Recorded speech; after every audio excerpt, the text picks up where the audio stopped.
Hello guys, welcome back to my channel. Jumpa lagi dengan kami kelompok 5 yang beranggotakan ada Jumaidah, Gontor, Muhammad Rizky, Antonius Nangah, dan Andreas Yolanda Kristandi pada mata kuliah Teknologi Pasca Panen.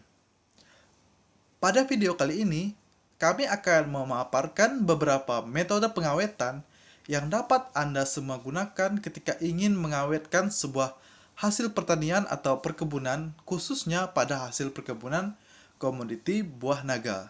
Nah, bagaimanakah metode dan penjelasannya? Langsung saja, check it out! Pengawet bahan pangan merupakan cara untuk membuat bahan pangan memiliki daya simpan yang lebih lama dan sekaligus mempertahankan sifat fisik dan kimia bahan pangan. Dalam proses pengawetan perlu diperhatikan jenis bahan pangan yang akan diawetkan, keadaan fisik bahan pangan, metode yang akan digunakan, dan daya tarik produk setelah proses pengawetan. Secara umum ada dua cara pengawetan bahan pangan, yaitu 1.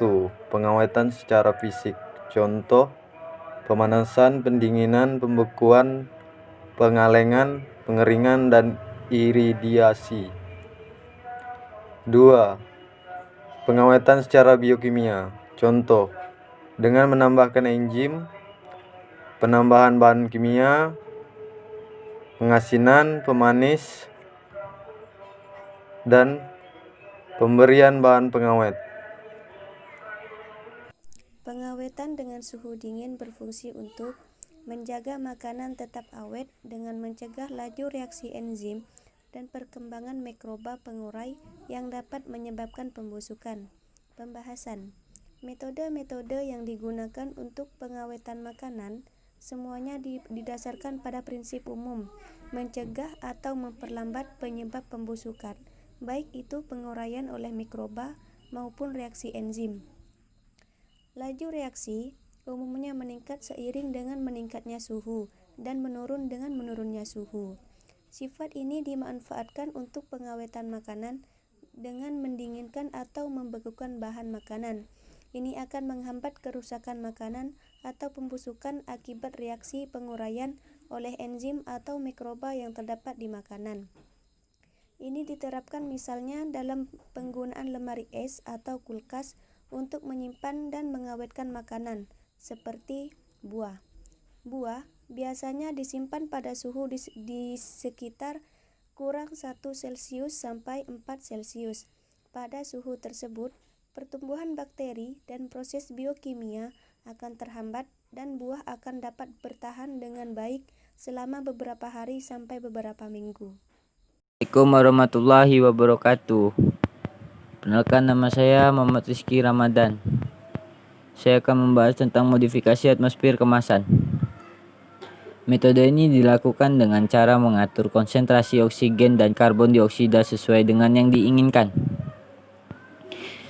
Menghalangi pergerakan udara, memungkinkan terjadinya proses respirasi secara normal, mengurangi kadar oksigen, dan meningkatkan kadar karbon dioksida dalam kemasan. Kemasan yang digunakan merupakan kemasan yang bersifat permeabilitas terhadap uap air dan gas dan dilengkapi dengan absorsen etilen. Sekian dan terima kasih. Pengalengan buah yaitu pengepakan buah di dalam wadah gelas atau kaleng yang tertutup rapat sehingga tidak dapat dimasuki udara dan mikroorganisme pemusuk. Kaleng beserta isinya dipanaskan untuk menghancurkan semua mikroorganisme pemusuk dan patogen atau penyebab penyakit yang mungkin ada di dalam buah atau memperpanjang masa simpan buah dan mempertahankan nilai gizi.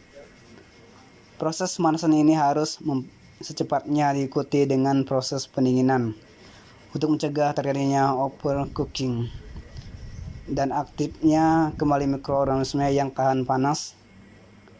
Sebagai media perendam, digunakan larutan gula atau sirup Sirup ini berfungsi sebagai komponen pencipta rasa manis dan sekaligus sebagai bahan pengawet. Sirup yang umum digunakan adalah larutan gula 50% sampai 60%. Jadi berdasarkan penjelasan teman kita di atas, dapat disimpulkan bahwa pengawetan merupakan sebuah metode dalam pengolahan bahan pangan yang bertujuan untuk meningkatkan daya simpan, menghambat fermentasi, pengasaman, dan penguraian lain terhadap bahan pangan oleh mikroorganisme dan aktivitas lainnya. Nah, demikian penjelasan dari kelompok kami. Kami ucapkan terima kasih. Bye-bye.